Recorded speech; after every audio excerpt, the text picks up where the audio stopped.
வயது மூப்பை காரணம் காட்டி பத்துபுத்தை விவகாரத்தில் நடவடிக்கை எடுப்பதில் இருந்து தமக்கு விலக்களிக்க வேண்டிய அவசியம் இல்லை என முன்னாள் பிரதமர் துன் டாக்டர் மகாதேர் முஹம்மட் கூறியுள்ளார். 100 வயதாகிவிட்ட மகாதேர் மீது நடவடிக்கை எடுக்க வேண்டாம் என அமைச்சரவை முடிவு செய்ததாக நேற்று மக்களவையில் பிரதமர் டத்துஸ்ரீ அன்வார் இப்ராஹிம் கூறியிருந்தார். அதற்கு பதிலளிக்கும் வகையில் தனது எக்ஸ் தள பதிவில் மகாதேர் இன்று அதனை தெரிவித்தார். என்னை குற்றவாளி என தீர்ப்பளித்தவர் அன்வார்.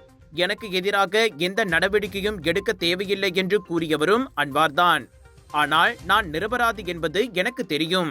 அதை நான் நீதிமன்றத்தில் நிரூபிக்க விரும்புகிறேன். எனவே என்னை நீதிமன்றத்தில் குற்றம் சாட்டுங்கள் என மகாதேர் கூறினார். தவறு செய்தவர்களும் பயப்படுபவர்களும் தான் நீதிமன்றம் செல்ல தயங்க வேண்டும். நான் ஏன் பயப்பட வேண்டும் என அந்த பெருந்தலைவர் கேள்வி எழுப்பினார்.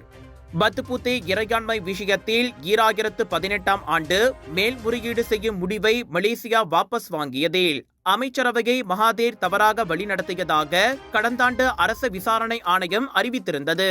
மகாதேருக்கு எதிராக போலீஸ் புகார் செய்து குற்றவியல் சட்டத்தின் கீழ் அவரை விசாரிக்கவும் அவ்வாணையம் பரிந்துரைத்திருந்தது.